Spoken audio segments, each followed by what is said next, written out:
Parfait. Bonjour. Pouvez-vous vous présenter votre laboratoire et également votre rôle au sein du laboratoire? Oui, donc bonjour, je m'appelle Cynthia Mongondu et je travaille au laboratoire antidopage français de Châtenay-Malabry depuis de nombreuses années déjà.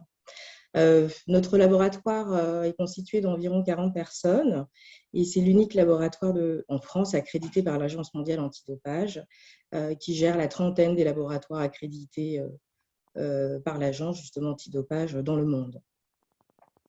Le premier rôle du laboratoire, en fait, est d'analyser les échantillons urinaires ou sanguins issus des contrôles de sportifs qui sont réalisés au niveau national et international. Nous recevons environ 10 000 échantillons par an, dans lesquels plus de 800 substances différentes vont être recherchées. Lorsque les échantillons arrivent au laboratoire, ils subissent ce qu'on appelle un premier niveau d'analyse, un dépistage rapide qui permet en fait de faire le tri entre les différents échantillons. Et à l'issue de ce premier tri, les échantillons suspects vont subir un deuxième niveau d'analyse qui va permettre de confirmer la présence ou non de la substance interdite. Notre laboratoire a aussi une grande part d'activité recherche et développement. L'Agence mondiale antidopage édite chaque année une liste de substances et de méthodes interdites dans le sport. Et afin de rester efficace et performant dans la lutte antidopage, nous devons continuellement mettre à jour nos méthodes d'analyse et ajouter des nouvelles substances dans nos procédures. Il arrive aussi que des évolutions au niveau des performances minimum requises pour la détection et l'identification des substances nous amènent à améliorer les méthodes qui existent déjà. Et enfin, si je puis dire, on effectue également une veille scientifique qui est nécessaire et indispensable pour lutter justement efficacement contre le dopage. Alors, moi, j'ai une formation en chimie analytique et en qualité d'ingénieur d'études, je suis en charge du développement et de la validation de méthodes. Et mon rôle principal au laboratoire est d'élaborer et de développer des nouvelles stratégies de préparation d'échantillons et d'analyse, faisant appel essentiellement à la spectrométrie de masse. D'accord. Du coup, vous avez partiellement répondu à la prochaine question, mais ce qui n'est pas un problème. Ma question c'était, est-ce que vous pouvez décrire les challenges que vous rencontrez au quotidien pour la préparation d'échantillons? Donc, vous avez décrit les nouvelles substances ou le fait d'améliorer les méthodes, on va dire, mais après, en termes techniques et préparation d'échantillons, quels sont les challenges que vous allez rencontrer? Alors, les principaux challenges, c'est de pouvoir avoir des méthodes de préparation justement qui permettent d'avoir les limites de détection qui sont exigées et pour pouvoir analyser dans les échantillons des sportifs à minima à telle ou telle concentration. Donc, c'est vrai que les préparations d'échantillons, on essaye d'avoir la meilleure sensibilité possible. Donc, ça va être le principal challenge. Okay.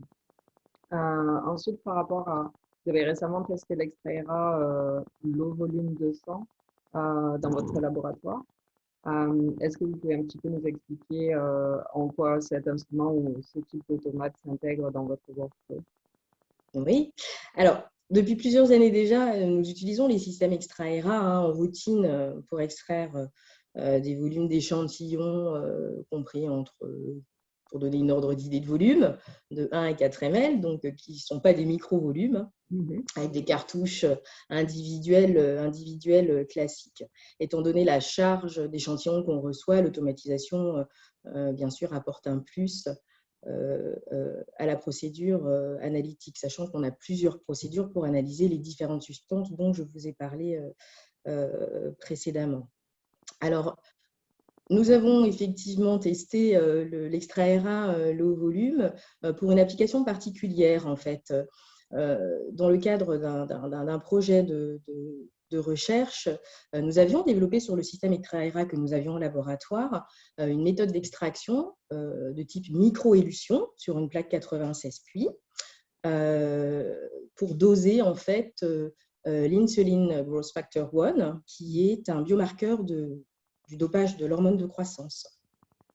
Donc, nous avions voulu en fait développer une méthode analytique à haut débit par les plaques, et puis la microélution nous aurait permis de s'affranchir de tout ce qui est séchage de l'échantillon, de directement injecter nos échantillons en spectrométrie de masse. Donc un gain de temps, mais également au niveau analytique, les protéines ont tendance à s'absorber sur les supports dans lesquels elles se trouvent, et c'est vrai que évaporer l'échantillon avant de l'injecter peut aussi entraîner des pertes de nos substances qui ont forcément un impact sur les limites de détection des méthodes analytiques. Donc, nous avons utilisé l'extrait RA low volume en transférant en fait la méthode que nous avions sur l'extrait RA classique, si je puis dire, afin de concentrer au maximum. Et ça a été un succès puisque nous avons définitivement été convaincus qu'il apportait une valeur ajoutée par rapport à l'extrait RA classique, avec une bonne reproductibilité en fait de la dispense et des petits volumes. Pour vous donner un ordre d'idée, on avait testé entre 10 et 40 microlitres d'élution, ce qui est un micro-volume, et nous avons obtenu des très très très bonnes reproductibilité et précision. Donc on était assez contents et c'est vrai que ça apportait une valeur ajoutée. Ok. Ensuite, quand vous décidez d'acheter un nouvel équipement ou un nouvel instrument au laboratoire, quels sont pour vous les critères les plus importants dans le processus de décision? Oui. Alors, c'est vrai que dans mon métier, il arrive très souvent que je teste et compare plusieurs appareillages, plusieurs consommables pour une application donnée. Et afin de déterminer, si vous voulez, laquelle sera en mesure de répondre à nos besoins analytiques, notamment en termes de spécificité, limite de détection.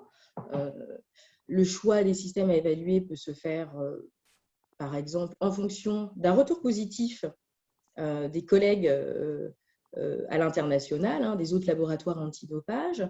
Elle peut se faire aussi en fonction de ce qu'on peut voir dans la littérature. Elle peut se faire en fonction de l'encombrement aussi dans le laboratoire, en fonction de la place qu'on a pour mettre le nouveau système. Et puis, la prise en main facile aussi pour les opérateurs qui vont utiliser l'instrument, que ce soit intuitif, facile d'exécution, etc. C'est quand même assez important pour faciliter la tâche des opérateurs. Bien sûr, les performances vont primer sur le choix. Il peut arriver que deux systèmes, deux consommables ou autres, présentent plus ou moins des compétences, des performances analytiques équivalentes. Dans ce cas, le prix prévaut et le choix sera fait en fonction de ça. Par rapport à Biotage, vous utilisez également d'autres produits, des consommables et d'autres instruments. Par rapport à votre expérience, quelles sont les valeurs ajoutées de ces produits-là dans votre laboratoire? Alors, on a en tout au laboratoire 3 extraits R1 qui sont utilisés pour la purification des échantillons. À cela s'ajoute également 4 systèmes turbo-VAP pour sécher les échantillons après extraction. Et on a également un système surface solide Pressure Plus 48. Et on utilise également des cartouches échange de cation, notamment Evolute Express WCX pour les procédures relatives aux peptides et les cartouches CX pour la procédure des petites molécules.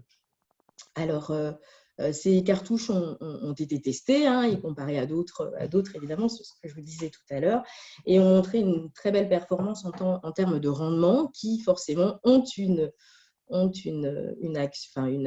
incidence sur les limites de détection en spectrométrie de masse par la suite.